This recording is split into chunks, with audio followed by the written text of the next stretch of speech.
Hey folks, welcome back to SupeRonpoNatural, the show where I recap and review every single episode of Supernatural. This is the first episode on the new channel. Exciting, but also the views are atrocious because I don't have any sort of existing subscriber base, so if you're watching this, please do subscribe and please do share it with other people so I can get a few eyeballs on these videos that I work so hard on. Also, stay tuned for the mid-season recap. I'm making a song about all the episodes in the first half of the first season. I figure I'll do 2 a season, so subscribe so you don't miss that.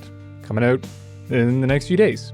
With no further ado, let's hop into Season 1, Episode 12, Faith. Ooh, this one starts mid-hunt. The boys are grabbing stuff from the trunk. They head down into a creepy basement. It's tense. They hear a sound coming from a cupboard. They open it. It's kids. They try to get them out, but Sam gets grabbed. Dean tases whatever it is. Sam gets the kids out. Dean searches, then gets smacked by the freaky thing, then tases it again, but unfortunately, Big Dumb Dean didn't stop to think about what would happen if he tases something while sitting in a pool of water. He gets zapped real good. Sam's in the hospital. He tells some cops what happened. Well, most of it. He learns the electrocution triggered a heart attack. The doc gives Dean a couple weeks, maybe a month, which is a heck of a surprise, especially this early. Of course, in later seasons, death becomes more of an inconvenience, but right now, things look pretty dire. Sorry, getting spoilery, let's move on. Sam goes to see Dean in his bed, and it's bizarre seeing him so messed up. Eyes are still pretty as hell though, damn. Dean tells him he just drew the short straw, and Sam needs to move on. But Sam doesn't want to give up. There are options. Sam leaves a message with their dad telling him about Dean's situation, and asks if he knows how to save him. There's a knock at the door. It's Dean! He checked himself out, and he is looking rough. Dean goes, You even slept, you look worse than me. And no he does not. You look awful, buddy. I mean, still bangable, don't get me wrong, but awful relative to his normal bangability. Sam reveals that he heard from one of their dad's friends, Joshua, who knows of some specialist in Nebraska. So they are on the road again. They're in some muddy camp, with injured people trudging through the mud. Turns out the specialist is a faith healer. Dean is skeptical, and you might be expecting me to rag on him for being skeptical of this when he knows other supernatural stuff is real. And you're right, I'm gonna. Look, I totally get not believing everything, especially, organized religion stuff that sounds a bit sketchy. But even if this guy isn't actually healing people with the power of God, you gotta believe that he might have some sort of supernatural power to heal. Dean literally does magical incantations to exorcise demons from people, but he's like, nah, healing? No, impossible. The boys argue about this, Sam pointing out essentially what I just ranted about, until they're interrupted by Rita from Dexter. Oh, Rita. Anyway, her name's Layla in this show. The boys head into the healing tent. Sam makes Dean sit up front. Dean's all embarrassed. Then blind Reverend guy starts talking about how God heals through him by helping him see into people's hearts. Dean can't hold in his sass, can relate, and the Reverend calls him out. Then he calls him onto the stage, which would be super annoying for all the people in the audience waiting quietly and patiently to be healed of their horrible illnesses, but I digress. Dean says no at first, much to Sam's poorly acted shock, but after some encouragement, he gets up on stage. Says he's not a believer. Reverend says he will be. And technically, he is right, but not for the reason he thinks. Healer guy raises his hands, touches Dean's head. Dean falls to his knees, then collapses. Then he wakes back up, and sees a freaky ghoulish dude standing next to the Rev. They're back at the hospital, and there's nothing wrong with his heart. Oddly, the day before, the day he got healed, an athletic 27-year-old guy had a heart attack. Sam's like, I'm sure it's nothing, don't worry about it. But Dean's suspicious, especially because of the ghoul-looking guy he saw. He's got a bad feeling about this. I got a bad feeling on it. So Sam will check out the sitch with heart attack guy, and Dean will visit Roy the Reverend. Dean asks Roy's story. Apparently he woke up blind one morning. Doc said he had cancer and had maybe a month. They started praying. Then he went into a coma, then he woke up, and the cancer was gone. And suddenly he had healing powers. Dean asks why the Rev saved him, and Roy says he looked into Dean's heart and he stood out from the rest. He saw a young man with an important purpose, with an unfinished job to do. And I mean, he ain't wrong. Back to Sam.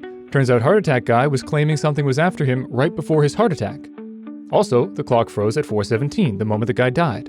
Sounds awfully supernatural. Awfully SupeRonpoNatural. Dean runs into Layla, who's hoping to talk to Roy, but he won't talk to her, even though it's their 6th time trying, which is crazy. Mom's annoyed with Dean, and I get it, the dude sassed his way into cutting in front of her dying daughter. We learn Layla has an inoperable brain tumor with 6 months to live. Also, is it just me, or does Layla look like she'd be the 3rd Winchester sibling? Don't you mean the 4th sibling? Hey, no spoilers, just Go look up Rita in her Lara Croft outfit. I already did. Sam reveals that Heart Attack Guy died at the exact moment Dean was healed. And this has happened every single time Roy healed someone. Someone else in town died at the same moment the person was healed of the very thing the person was healed of. And I'm sorry, it's a small town. Someone must have put this together at some point, especially with how public the healings were and how weird the deaths were. But whatever, Sam the Sleuth is the only person to put it together, apparently. We see a woman jogging and a guy being healed. Sam soap talks some more exposition. Dean's determined that the ghoul guy he saw is responsible for these killings/healings. A Grim Reaper. Said Reaper pursues the runner woman, who's oddly running really poorly. Then he grabs her as the Rev grabs the sick guy. Her eyes cloud over, she collapses. Ghoul guy appears next to the sick guy. He takes off his oxygen and is healed. The boys talk about Reaper lore, with Dean thinking it's not the Grim Reaper, just a Reaper. Apparently Reapers stop time, which Dean thinks explains the clock stopping. But it doesn't really if you think about it, but we won't think about it. Also, you can only see them when they're coming for you, which is why Dean caught a quick glimpse of it. Sam thinks Roy's using black magic to bind the Reaper, so they have to stop Roy. Dean wants to kill him, but Sam says no. Instead, they need to figure out what spell Roy's using and how to break it. So it's back to the mud tent. They talk to the guy they saw earlier who's protesting against Roy. Totally not foreshadowing anything. Sam sneaks in through a window. He finds a book with no dust in front of it showing it had recently been moved, which is actually pretty clever. Although, he's not the first person to do that. Behind it is a book of weird occult stuff with images of the totem we saw earlier. He also sees articles about the people who have died, who were immoral for various ways. Immoral from the standpoint of a crazy religious person. So like a gay teacher and an abortion activist. And there's an article for the guy complaining about Roy. Ruh-roh. Sam calls Dean and warns him not to let Roy heal anyone. And of course, this is the day he finally decides to heal Layla, which puts Dean in a bit of a bind. Sam's out searching for the protester guy. Dean tries to convince Layla not to get healed, but unsurprisingly, she doesn't trust the random, beautiful stranger who vaguely says, If you do, something bad is gonna happen. Sam hears protester guy calling for help. Roy starts the healing. Protester leans up against a car as if there isn't a whole open field to run into. I mean, I know the Reaper can teleport, but he doesn't know that, so it's a pretty weak attempt at survival. Anyway, Sam's like, hey look, an open field, and they run. Dean calls fire, everyone leaves, and protester guy is saved. No, wait, he's not. What? Oh, turns out it's his wife, who Dean stops allowing protester guy to live. The Reaper walks away. Sadly, he isn't nearly as fun to watch walk away as later Reapers.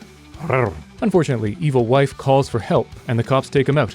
She says she won't press charges because the Lord will deal with him. And by the Lord, she means a freaky Reaper dude under her control. Dean tries to apologize to Layla, but it doesn't really work, and it's completely understandable. Poor girl just wants to live. We hear Roy offer a private session to heal Layla that night, which means the clock is ticking. Luckily, Sam's found a binding spell to trap a Reaper, where you create a black altar with bones and blood and stuff. So clearly, Roy's wife used the binding spell to save her husband from the Reaper, then kept using her pet Reaper to go after bad people. Really evil people, like gay teachers. The horror! Oh, I gotta say, a lady using a death note, judging other people for being immoral is just so in line with the hypocrisy we see nowadays. So they gotta break the binding spell. To do that, they'll have to destroy the cross necklace the Rev's wife has and destroy the altar. Probably. It's not a science. They get there, but Dean's having second thoughts, since if they stop the Reaper, they'll effectively be sentencing Layla to death. Layla's getting healed. Dean distracts the cops. Sam sneaks in. Dean continues to evade the cops, manages to shake them. Sam finds the altar, which is clearly set to kill Dean. Then wifey confronts him. He flips the altar, but she locks him in. She tries to justify herself to Sam with some religious cope. The Rev starts praying. Lights go out around Dean. The Reaper's there. Wife's praying. Dean lets the Reaper grab him instead of running. Okay, maybe he has some sort of trance ability that he didn't use on the runner lady. Dean and Layla go down. Sam breaks the trinket. The Reaper has a Dobby is free moment.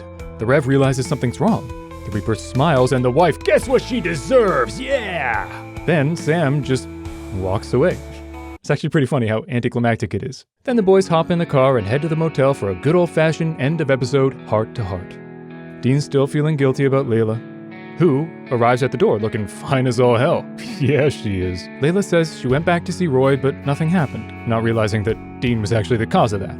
Then she tells Dean she's actually okay, that she needs to keep having faith even when miracles don't happen. She says, God works in mysterious ways, and girl, you don't know the half of it. Dean says he'll pray for her, and she leaves. And that's the episode. It was fine. I don't know. Layla was good, although she'll always be Rita to me, and also characters are pretty darn similar, and I quite liked the take on the whole faith healer, not actually a faith healer thing. But at this point, after having watched all the previous episodes, you kind of saw it coming that it would end up being the wife. Also, the way people acted around the Reaper was super inconsistent, which was kind of annoying. I did like the cold open though. You know, it showed that any hunt could go sideways unexpectedly. You never know when your life will be in danger, even though I'm sure everyone knew that Dean wouldn't actually die in Season 1, Episode 12. That's kind of just every TV show. Plus, the boys eventually develop some insanely thick plot armor, which kind of makes you stop worrying about them dying for various reasons, but spoilers. Honestly, I'm having a hard time rating this one, because I quite liked some parts of it, but other parts bothered me, and I was just kind of left at the end with a feeling of, I'll split the difference to give it 7.5 out of 10. But let me know what you think. Maybe reading some comments will help me decide how I feel. So let me know right down there, and also while you're down there, like and subscribe, because this channel is off to a rocky start. And as I said, keep an eye out for the recap song, which will be coming out fairly soon, I hope. I hope you like it. Anyway, that's it for today. Until next time, stay safe, stay sane, and stay smiling.